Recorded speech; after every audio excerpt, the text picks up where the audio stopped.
Hello दोस्तों, आज के इस वीडियो में मैं आप लोगों को महत्तम पूर्णांक फलन के बारे में बताने वाला हूँ, जिसे हम इंग्लिश में ग्रेटेस्ट इंटीजर फंक्शन कहते हैं। और ये एक ऐसा फंक्शन है जो कि आपको किसी भी कंपटीशन में साथ ही साथ बोर्ड के एग्जाम में आपको देखने को मिल जाता है। और ये फंक्शन इतना आसान भी है और ये कह सकते हैं बहुत ही कॉम्प्लिकेटेड लोग समझ लेते हैं। आसान तो है ही लेकिन कॉम्प्लिकेटेड समझ लेते हैं, जो कि है नहीं। अब इसको देखिए, लिखते क्या है हम यहाँ पे fx is equal to square bracket में या कैपिटल ब्रैकेट में जो x को लिखते हैं, ये हमारा क्या होता है, ग्रेटेस्ट इंटीजर फंक्शन होता है। साथ में इसको हम कुछ ऐसे भी लिख सकते हैं, ये हमारा ग्रेटेस्ट इंटीजर फंक्शन कहलाता है। और इसकी जो वैल्यू होती है, इसकी वैल्यू हमारी किसी भी पूर्णांक के लिए, ये हम कह सकते हैं कि ये पूरा का पूरा एक पूर्णांक बनाता है। अगर हम कोई भी डेसिमल नंबर ले तो उससे कम का एक पूर्णांक, जो उससे कम का पूर्णांक आएगा उसके नजदीकी वाला, वही हमारा इसका वैल्यू हो जाता है।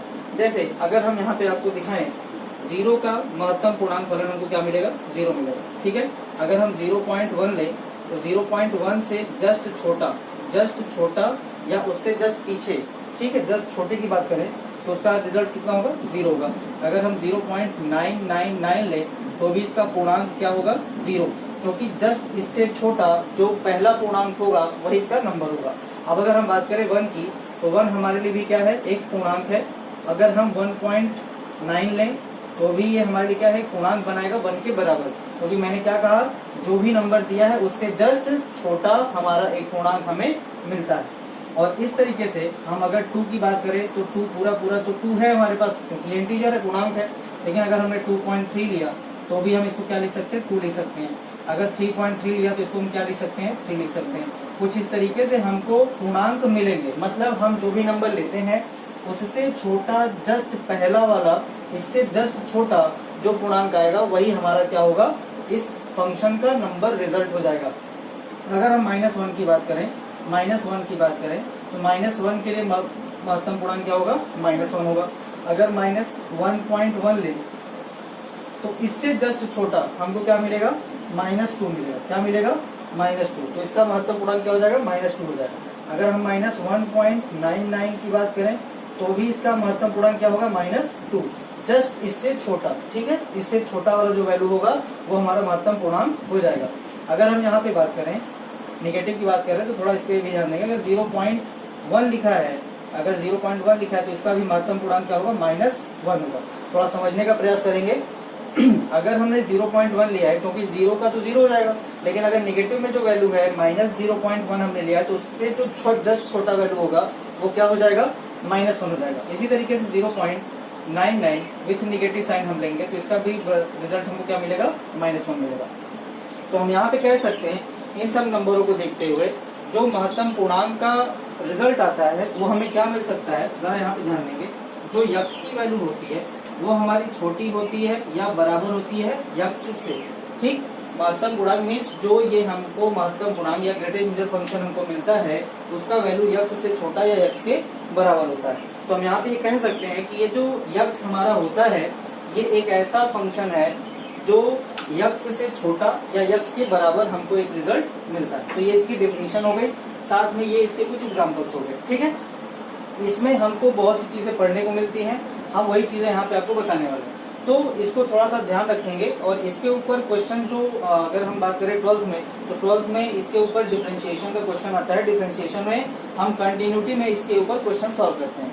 और कंटिन्यूटी में क्वेश्चन जो मिलता है वो हमारा डिसकंटिन्यू हमको रिजल्ट मिलता है, क्योंकि हम यहाँ देख पा रहे हैं कि किसी भी पर्टिकुलर नंबर के लिए इसका जो रिजल्ट हो रहा है वो अपने खुद से एक वैल्यू से कम हो रहा है। तो यहाँ पे ये कंटिन्यूअस फंक्शन नहीं होगा, इसीलिए क्या हो जाता है, डिसकंटिन्यूअस हो जाता है।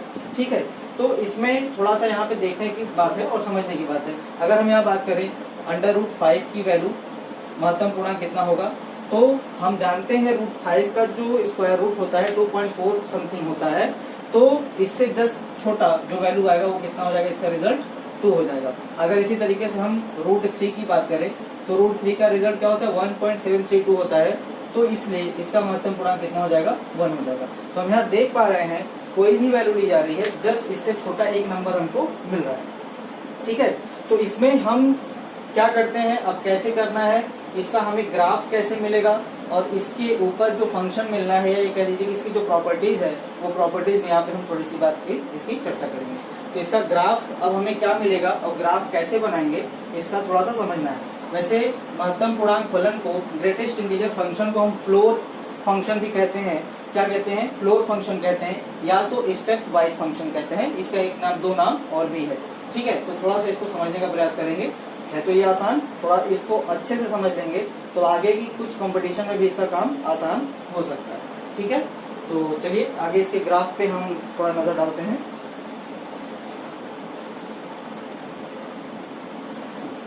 हाँ, एक चीज और यहाँ पे, इसके जो डोमेन होते हैं, डोमेन हम कोई भी रियल नंबर ले सकते हैं। थोड़ा समझेंगे इसको। इसका जो डोमेन होता है, ये हमारा कोई भी रियल नंबर हो सकता है। जरा समझेंगे इसको।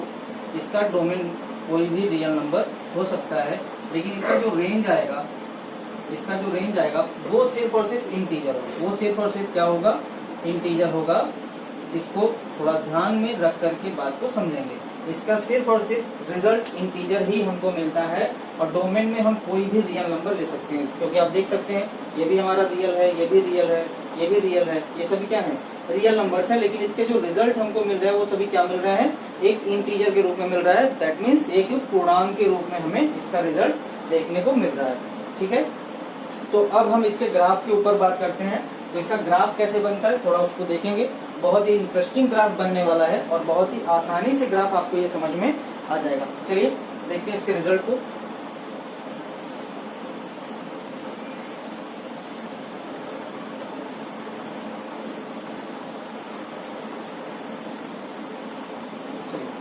इसका जो ग्राफ मैंने बताया, यहाँ थोड़ा ध्यान देंगे, ग्राफ बहुत आसानी से समझ में आ जाएगा।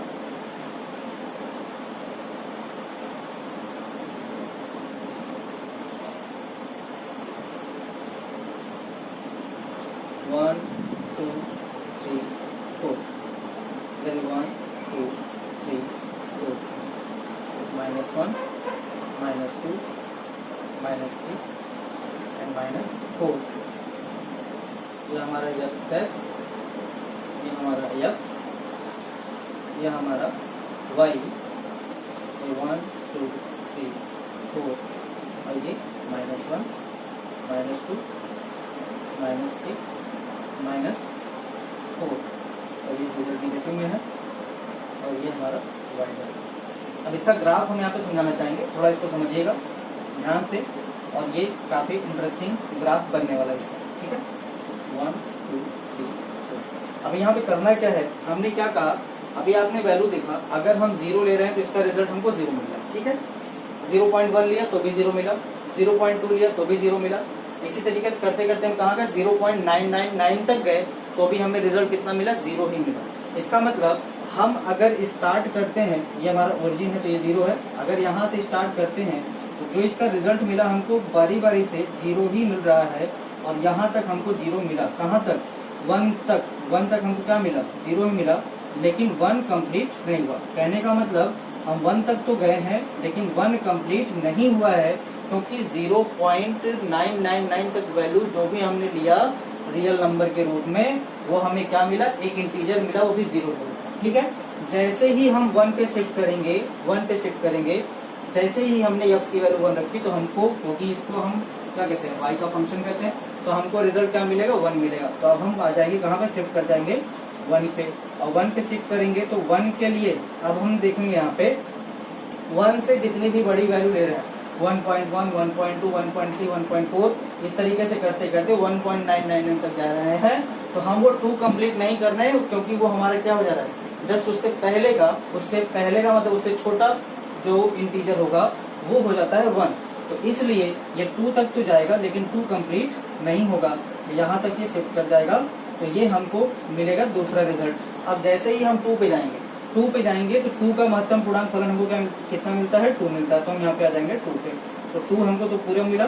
इसी तरीके से 2 से आगे बढ़ेंगे तो 2.2 2.3 2.4 2.5 इस तरीके से करते करते 2.99 तक जाते जाते हमको इसका रिजल्ट कितना मिलेगा? 2 ही मिलेगा। लेकिन कहाँ तक जाएंगे हम? 2.99 तक गए हैं, दैट मीन्स हम 3 के नजदीक गए हैं। तो ये 3 का जो वैल्यू होगा ये हमारा खाली रहेगा। फिर इसके बाद जैसे ही हम 3 पे जाएंगे तो 3 हमारा शिफ्ट कर जाएगा 3 पे, तो 3 के लिए वैल्यू हमको कितनी मिलेगी, 3 मिलेगी। ये 3 हमको मिलेगा कुछ इस तरीके से वैल्यू, और ये 4 तक ऐसे ही हमको मिलता चला जाएगा, और ये ऐसे ही आगे बढ़ता चला जाएगा। देख पा रहे हैं अभी सीढ़ी के जैसा बन रहा है, इसीलिए इसको स्टेप वाइज फंक्शन भी कहते हैं। ठीक, फ्लोर फंक्शन भी इसीलिए कहा जाता है। आप ऐसे समझ भी सकते हैं कि ये ऊपर की तरफ जा रहा है, फ्लोर की तरफ जा रहा है, इसलिए इसको फ्लोर फंक्शन भी कहते हैं। अब निगेटिव वाला ग्राफ जरा समझ लें। हम 0 दिए तो 0 मिला, अब 0 पॉइंट हमने कितना लिया, माइनस के साथ 0.1 लिया, तो इसका रिजल्ट हमको कितना मिला, माइनस में मिला। कितना मिला, माइनस में मिला। तो ये चीजें जो माइनस में हमको मिली हैं, ये थोड़ा सा ध्यान रखने वाली बात है कि जब हम रिजल्ट दे रहे हैं 0 पॉइंट से समथिंग कुछ भी, हमको कितना मिल रहा है रिजल्ट, माइनस के साथ 1 में यही मिल रहा है -1। तो -1 जो रिजल्ट हमको मिल रहा है ये कहाँ तक मिलेगा, जब तक हम माइनस के साथ 0.999 तक जाते हैं। तो हम गए कहाँ तक, 999 तक गए, तो हमको रिजल्ट कितना मिला, -1 मिला। और जैसे ही हम -1 पे शिफ्ट करेंगे तो इसका रिजल्ट हमको -1 ही मिलेगा। थोड़ा समझने का प्रयास करेंगे, -1 मिलेगा, और -1 के बाद जैसे ही हम आगे बढ़ेंगे इसका रिजल्ट हमारा क्या हो जाएगा, -2 की तरफ बढ़ता चला जाएगा। ठीक, तो हम जैसे ही -1 देंगे, -1 से जरा ध्यान देंगे, -1 का जो रिजल्ट आएगा पूर्णांक के लिए वो कितना मिलेगा हमको, -1 से जस्ट छोटा। ठीक, जस्ट छोटा वैल्यू कितना मिलेगा, -2 मिलेगा। -1 से जस्ट छोटा वैल्यू क्या मिलेगा, -2 मिलेगा। -1 पॉइंट से समथिंग बड़ा करके अगर लिखते हैं तो हमको वैल्यू कितनी मिलेगी, अभी तो यहाँ फिलहाल -1 ही मिलना है। ठीक, क्योंकि ये पूर्णांक है। फिर अगर हम -1.1 लेते हैं तो इसका रिजल्ट कितना मिलेगा, -2 मिलेगा, जस्ट इससे छोटा एक वैल्यू। ठीक है, थोड़ा इसको समझने का प्रयास करेंगे। अब जरा देखिए, यहाँ पे हमने लिखा -2, तो अब हम जब -1 पे गए हैं तो हमको -1 तो मिल रहा है, लेकिन जैसे उसके ऊपर बढ़ रहे हैं तो हमको रिजल्ट कितना मिल रहा है, -2 मिल रहा है। तो हम कहाँ पे पहुंच जाएंगे, -2 पे, और -2 पे जाने के बाद ये फिर से आगे बढ़ेगा, -2 तक आएगा, और यहाँ पे ये खाली रहेगा। फिर इसके बाद जैसे ही -2 पे जाएंगे, -2 तो मिलेगा, लेकिन इसके बाद -3 भी हमको मिलेगा। तो ये रिजल्ट हमको मिलता आगे चलता चला जाएगा। तो इस तरीके से करके हमको यहाँ पे क्या मिल रहा है, एक स्टेप वाइज फंक्शन मिल रहा है। आप देख पा रहे हैं कि कितना प्यारा और शानदार इसका ग्राफ आपको देखने को मिल रहा है। तो कुछ ऐसे ही इसके रिजल्ट मिलते हैं, और ये कंटिन्यू हर जगह ब्रेक हो रहा है, ब्रेक होकर के दूसरे पे शिफ्ट हो जा रहा है। इसीलिए हमारा अगर क्लास 12 के क्वेश्चन की बात करें तो वहाँ पे डिसकंटिन्यूअस भी हो जाता है, ये कंटिन्यूटी फंक्शन नहीं है। मैं आशा करता हूँ ये आपको काफी अच्छे से समझ में आया होगा। अब इसकी कुछ प्रॉपर्टीज हम डिस्कस कर लेते हैं। जो इसकी प्रॉपर्टीज है, प्रॉपर्टीज में पहली प्रॉपर्टी तो आपने यहाँ पे देख ली है, जो एक डिफिनीशन के रूप में भी है, और बाकी इसके 2-3 प्रॉपर्टीज और भी हैं, हम उन्हीं पे इसको देखेंगे। आप इस ग्राफ का स्क्रीनशॉट ले लीजिए, तब तक मैं आपको आगे इसके बारे में बताता हूँ।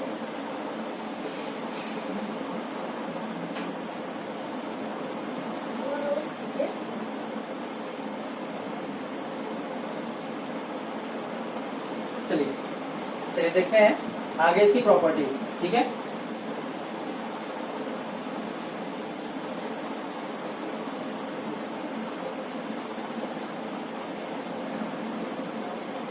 आगे इसकी प्रॉपर्टीज की बात करेंगे।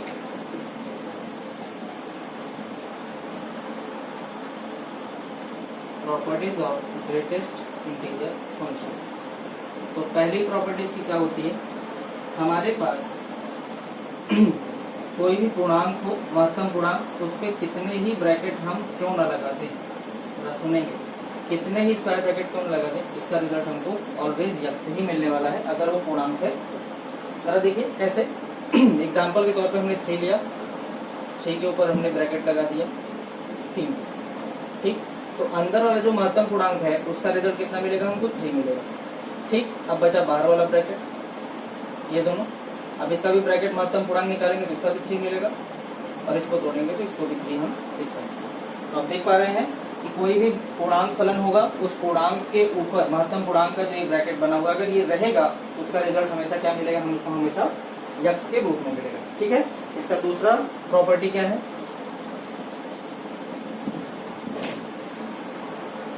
इसकी दूसरी प्रॉपर्टी आपको देखने को मिलेगी, अगर हम किसी पूर्णांक को प्लस कर रहे हैं किसी नेगेटिव पूर्णांक के साथ, किसी पूर्णांक को प्लस कर रहे हैं किसी नेगेटिव पूर्णांक के साथ, तो इसका रिजल्ट हमको हमेशा दो कैरेक्टर में मिलेगा। क्या मिलेगा? दो कैरेक्टर में मिलेगा। पहला ये कि ये इसका रिजल्ट एक -1 होता है, एक रिजल्ट हमारा 0 होता है। अब ये 0 कब होता है? समझने वाली बात है। 0 हमारा तब होता है जब ये सभी हमारे पूर्णांक होते हैं। 0 हमारा तब होता है जब सभी ये क्या होते हैं? हमारे पूर्णांक होते हैं। दैट मीन्स ये z में पाया जाता है। और -1 कब होता है? जब ये हमारा z में नहीं पाया जाता। अब इसके ऊपर एग्जाम्पल समझेंगे कैसे, जरा बात समझिए। अगर हमने यहाँ पे 3 लिया और प्लस के साथ -3 लिया, तो 3 का महत्तम पूर्णांक कितना? 3 और प्लस -3 का महत्तम पूर्णांक -3। अगर इसको सॉल्व करेंगे तो 3 - 3 इक्वल टू क्या हो जाएगा? 0। दैट मीन्स हमने अगर पूर्णांक लिया है तो रिजल्ट क्या मिला हमको? 0 मिला है। अब हम बात करेंगे -1 कब मिलेगा। अगर हम यहाँ पे रिजल्ट हमने कहा हम पूर्णांक इसको नहीं लेंगे। अगर पूर्णांक नहीं लेते हैं तो हम ले लेते हैं 3.3। ठीक, इसी तरीके से इसको भी लेते हैं -3. अगर 3.3 लिया पॉजिटिव के साथ तो इसका पूर्णांक कितना आएगा हमारे पास? 3 आएगा। प्लस -3.3 से जस्ट छोटा पूर्णांक कौन है? -4 है। कितना है? -4। तो प्लस माइनस माइनस जाएगा। 3 - 4 इक्वल टू कितना मिलेगा हमको? -1 मिलेगा। तो इसका रिजल्ट हमें क्या मिल जाएगा? -1। ठीक, अब इसकी दूसरी प्रॉपर्टी हो गई। अब तीसरी प्रॉपर्टी की बात करते हैं। तो तीसरी प्रॉपर्टी यहाँ पे क्या हो जाएगा, जरा देखिएगा इसको। ये वाली प्रॉपर्टी तो थोड़ी इंपॉर्टेंट है, थोड़ा ध्यान रखेंगे क्योंकि ये क्वेश्चन में कहीं कहीं यूज होता है, बाकी भी यूज होते हैं, लेकिन इसका अक्सर करके किसी न किसी फंक्शन में यूज कर देता है। चलिए, जो तीसरी प्रॉपर्टी है, अगर किसी पूर्णांक में हम इंटीजर ऐड करते हैं तो हम यहाँ से इसको कुछ इस तरीके से लिख सकते हैं। दोनों ही रिजल्ट आपस में क्या होंगे? बराबर होंगे। इसके ऊपर एग्जाम्पल समझिए। हमने लिखा ये 3.3 प्लस इंटीजर हमने ले लिया यहाँ पे एक 5, कंप्लीट वैल्यू ले लिया हमने 5, और इधर इसको हमने ले लिया 3.3 और इसको ले लिया हमने 5। अभी 3.3 और 5 को ऐड करेंगे तो कितना मिलेगा? ये 8.3, और यहाँ पे 3.3 का पूर्णांक कितना मिलेगा हमको? 3, और ये वैल्यू हो गई 5। इसको ऐड करेंगे तो 8, और अगर 8.3 के जस्ट पहले का पूर्णांक क्या आएगा हमारे पास? 8। तो दोनों ही वैल्यू आपस में क्या है? बराबर है। तो आप देख पा रहे हैं ये जो प्रॉपर्टी है ये भी इसको होल्ड कर रहा है। तो मैं आशा करता हूँ ये आपको अच्छे से समझ में आया होगा। और इस चीज में जो अभी लास्ट प्रॉपर्टी या फर्स्ट प्रॉपर्टी कह दें कि जो हमने इनिशियल में लिखा था, इसकी 4th नंबर प्रॉपर्टीज यही लिखा था हमने कि कोई भी ग्रेटेस्ट इंटीजर फंक्शन हमारा क्या होता है? यक्स से छोटा या यक्स के बराबर होता है। ठीक है, तो ऐसे में ये आपको चारों प्रॉपर्टीज का यूज किसी न किसी क्वेश्चन में करने को दिख जाता है, लेकिन सेकंड वाला और ये थर्ड वाले का क्वेश्चन में काफी यूज होता है। तो थोड़ा इस पे अच्छे से दिमाग बैठाएंगे, लगाएंगे तो और भी आसानी से समझ में आ जाएगा। 1-2 बार वीडियो देख लेंगे तो अच्छे से क्लियर हो जाएगा। मैं आशा करता हूँ ये आपको वीडियो अच्छे से समझ में आया होगा। ठीक है, और भी ऐसे ही इंटरेस्टिंग वीडियोस के लिए हमें सपोर्ट कीजिए, हमारे चैनल को सब्सक्राइब कीजिए। तब तक के लिए धन्यवाद, नमस्कार।